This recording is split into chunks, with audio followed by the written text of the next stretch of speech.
దాంతో ఇంజనీరింగ్ విద్య గురించి engineering college విద్యార్థులు ప్రవర్తన ఏ విధంగా ఉండాలి, ఏ విధంగా చదువుకోవాలనే అంశాలు అమరావతి రోడ్లో ఉన్నటువంటి Hindu college of engineering technology principal గారు సుదీర్ఘకాలం వారికి అనుభవం ఉంది. వారితో ఇంజనీరింగ్ విద్య అభ్యాసం వాటి గురించి కొన్ని విషయాలు పంచుకుని ఏర్పాటు చేద్దాం. రండి. సుబ్బారావు గారు, thank you. Engineering college principal Subbarao గారు వారితో కాసేపు ముచ్చటించే కార్యక్రమం. అమరావతి రోడ్లో అంటే గుంటూరు నడిబొడ్డులో ఉన్నటువంటి అన్ని సౌకర్యాలు కలిగినటువంటి ఒక కాలేజీ. ఆ కాలేజీలో 2 దశాబ్దాల గురించి మన సుబ్బారావు గారు కాలేజీ ప్రిన్సిపల్గా వ్యవహరిస్తున్నారు.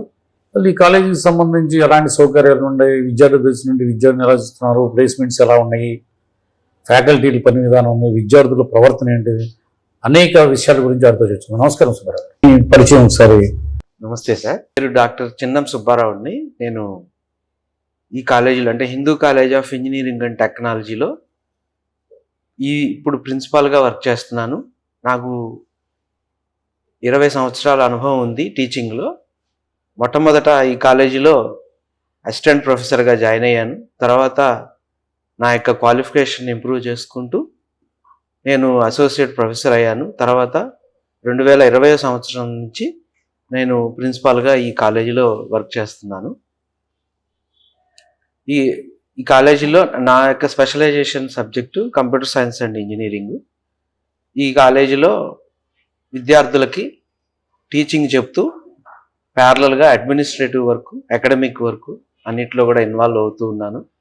విద్యార్థుల యొక్క భవిష్యత్తుని దృష్టిలో ఉంచుకుని వాళ్ళు ఏ విధంగా చేస్తే వాళ్ళని మనం ఏ విధంగా డెవలప్ చేయాలి, ఏ విధంగా వాళ్ళు కాలేజీకి పేరెంట్స్కి ఎలా మంచి పేరు తీసుకురావాలి అనేటువంటి ఉద్దేశంతో మేము ఇక్కడ వర్క్ చేస్తూ ఉంటాము.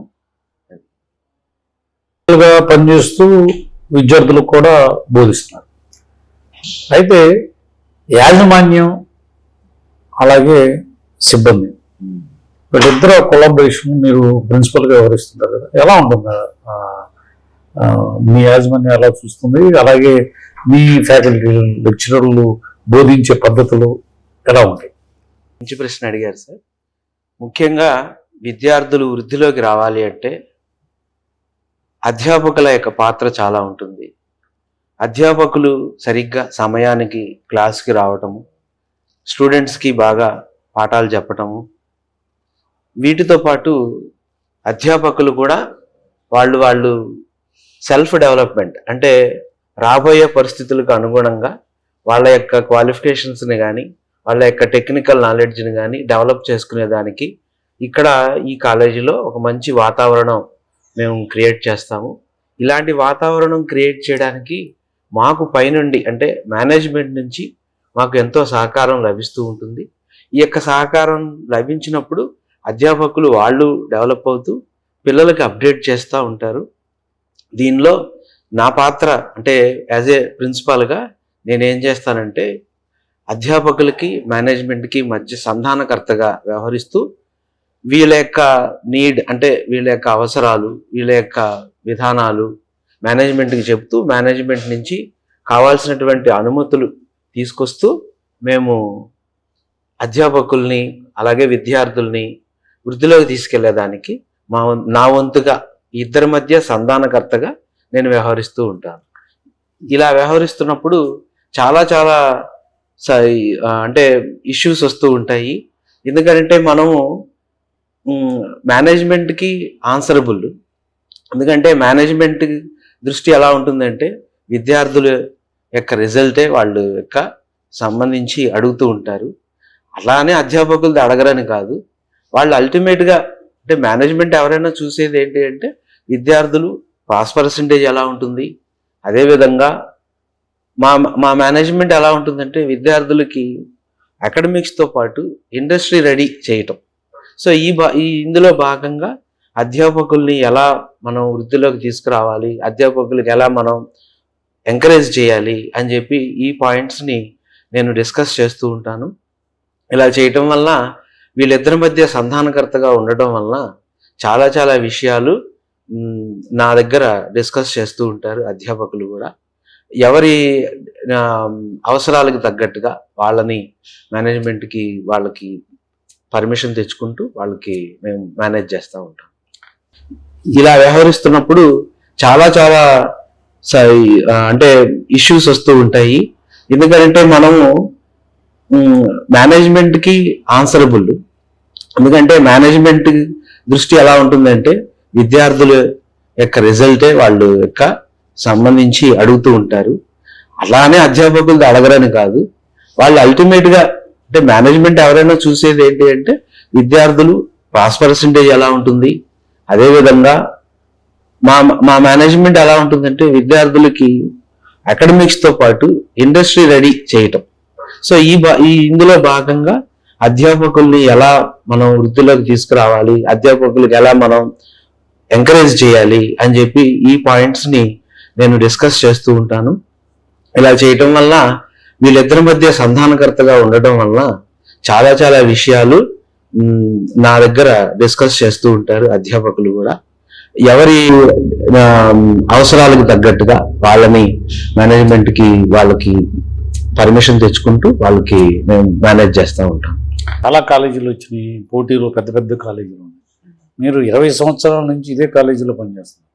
నేను చాలా కాలేజీలు చూస్తుంటాం, ప్రిన్సిపల్స్ ఫ్యాకల్టీలు మారిపోతూ ఉంటారు. మీరు 20 సంవత్సరాల నుంచి ఇలాగే ఉండటానికి గల కారణం ఏంటి? ముఖ్యంగా ఇలా 20 సంవత్సరాల నుంచి ఉండడానికి కారణం ఏంటంటే ఇక్కడ ఉన్నటువంటి మంచి ఆరోగ్యకరమైన వాతావరణం. అంటే మేనేజ్మెంట్ నుంచి కావచ్చు, అధ్యాపకుల నుంచి కావచ్చు, అలాగే విద్యార్థుల నుంచి కావచ్చు. ఒక చోట మనం పీస్ఫుల్గా ఉన్నప్పుడు ఇంకో చోటకి వెళ్ళాలనిపించదు. మంచి ఆరోగ్యకరమైన వాతావరణం ఇవన్నీ ఉండటం వలన ఇంకెక్కడికి వెళ్ళాలి అనేటువంటి ఆలోచన నాకైతే రాలేదు.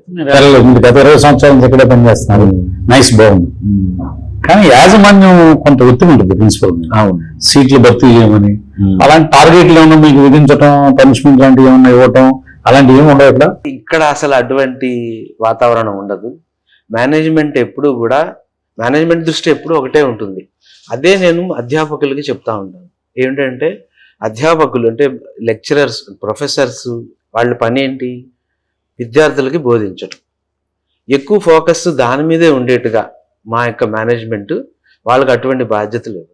మేనేజ్మెంట్ ఎప్పుడు కూడా అధ్యాపకులను అడిగేది ఏంటి అంటే మీ క్లాస్లో మీ సబ్జెక్ట్లో ఎంతమంది పాస్ అయ్యారు, అలా పాస్ అవడానికి మీరు ఏం చేస్తున్నారు, మీ ప్లాన్ ఏంటి, ఇవి తప్ప ఇంతమందిని చేర్పించండి అంతమందిని చేర్పించండి టార్గెట్. మా టార్గెట్ వేరే ఉంటుంది, ఇది ఉండదు.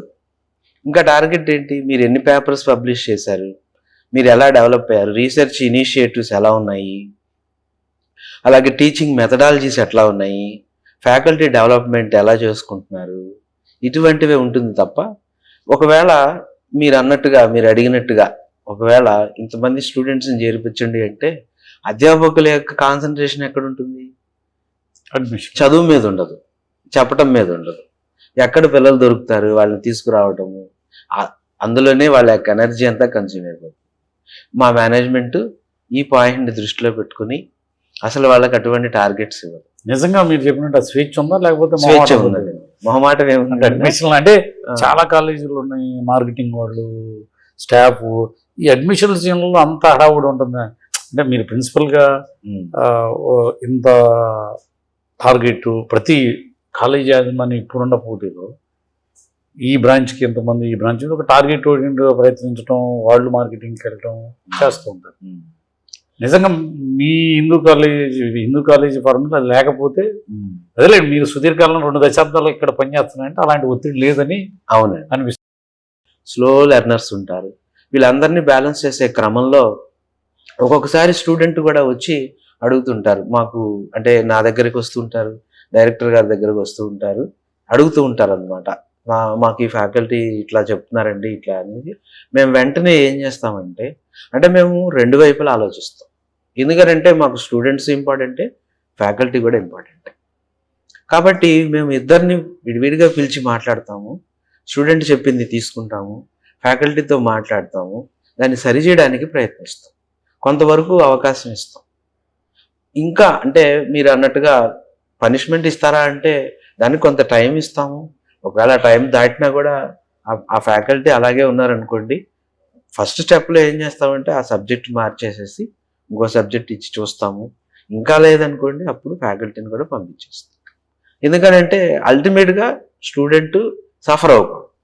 స్టూడెంట్ అకాడమిక్గా గ్రోత్ అవ్వాలి, at the same time industry రెడీగా ఉండాలి. అది మేము ఖచ్చితంగా ఫాలో అవుతాం. ఆ విషయంలో ఎటువంటి డౌట్ లేదు. Right sir. ఇప్పుడు ఈ కాలేజీలో మీరు ఏ బ్రాంచ్లో ఉండే ఏ కోర్సులు అందిస్తున్నారు, మీకున్న బ్రాంచ్? మా కాలేజీలో ఇంజనీరింగ్ విభాగాన్ని కనుక తీసుకుంటే computer science and engineering, artificial intelligence and machine learning, electronics and communication engineering, అదేవిధంగా డిప్లొమా విభాగాన్ని కనుక మనం తీసుకుంటే artificial intelligence and machine learning, computer engineering, civil engineering, అలాగే electrical engineering, electronic and communication engineering అని చెప్పి ఉన్నాయన్నమాట. ఇవి ఒక్కొక్క అంటే ఈ డిప్లొమాలో 5 బ్రాంచ్లు ఉంటాయి. అలాగే ఇంజనీరింగ్లో 3 బ్రాంచెస్ ఉంటాయి. ఏ సెక్షన్కి ఆ సెక్షను మాకు ప్రతి సంవత్సరం అఫిలియేషన్స్ రెన్యూవల్ చేసుకుంటూ ఉంటాము. అవసరాన్ని బట్టి మేము అంటే కార్పొరేట్ నీడ్ లేదా ఇండస్ట్రీ నీడ్కి తగ్గట్టుగా కూడా మన యొక్క కోర్సులు, బ్రాంచ్లు ఇవన్నీ అవసరమైతే ఇంటేక్ కూడా పెంచుకుంటూ వెళ్తాము. ఇవన్నీ అంటే ఇప్పుడున్న కాలానికి అనుగుణంగా, ఇప్పుడున్న జాబ్ ఆపర్చునిటీస్కి తగ్గట్టుగా మా దగ్గర అన్ని అవకాశాలు ఉన్నాయి, అన్ని బ్రాంచెస్ ఉన్నాయి. ఓకే సార్, మీ బ్రాంచ్లు చెప్పారు.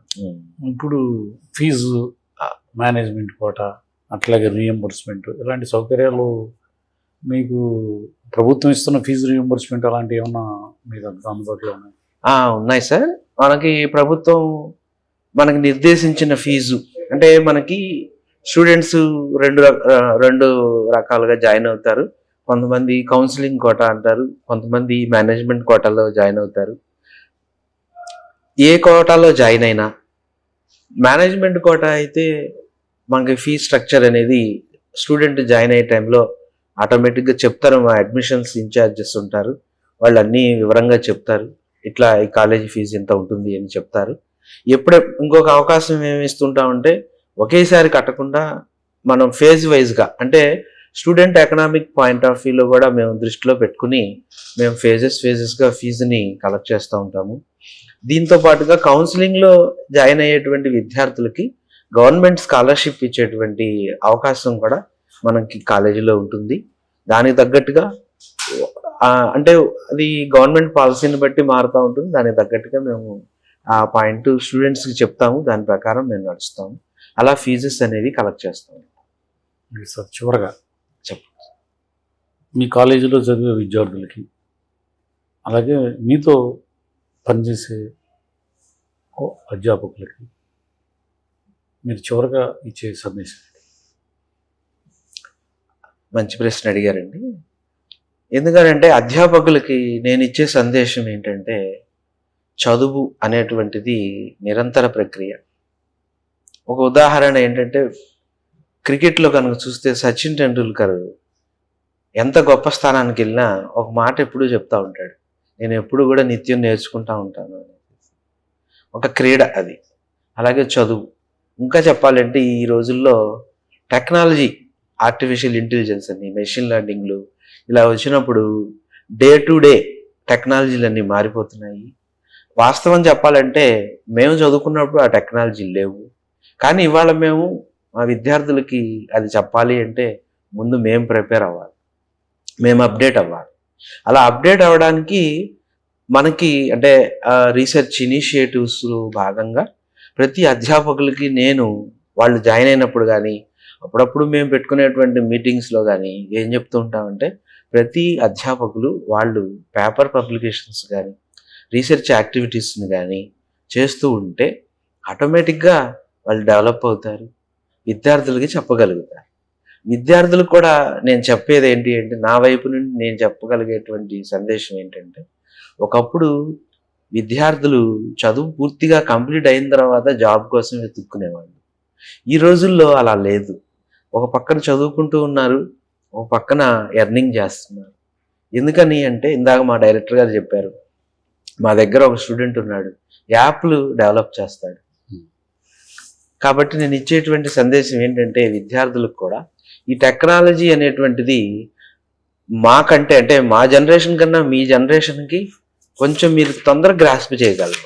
ఎందుకంటే మీకున్న ఆ నాలెడ్జ్, ఆ పవర్, బ్రెయిన్ పవర్ అంత ఉంటుందన్నమాట. కాబట్టి ఆ బ్రెయిన్ పవర్ని మీరు యూజ్ చేసుకుని ఇప్పుడున్న టెక్నాలజీని మీరు మిస్యూజ్ చేయకుండా మీరు ఆ టెక్నాలజీని యూజ్ చేస్తూ కొత్త కొత్త ఇన్నోవేషన్స్ చేసే విధంగా మీ యొక్క కెరీర్ని మీరు డెవలప్ చేసుకోవాలి. అలా చేసుకుంటూ ఉంటే మీరు లైఫ్లో సక్సెస్ అవుతారు. ఒకప్పటిలాగా లేదు పరిస్థితి. ఒకప్పుడు చదువు పూర్తవ్వాలి, అప్పుడు జాబ్ కోసం వెయిట్ చేయాలి. ఇప్పుడు అలా లేదు, చదువుకుంటూనే job.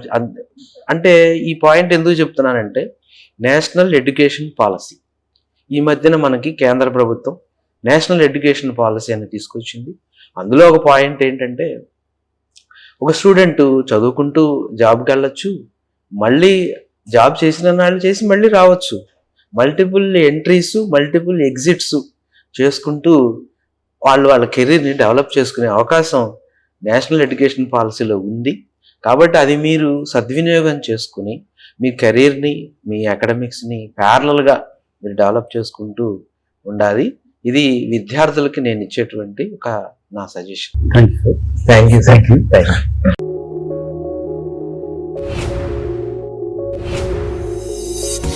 Hindu College of Engineering and Technology.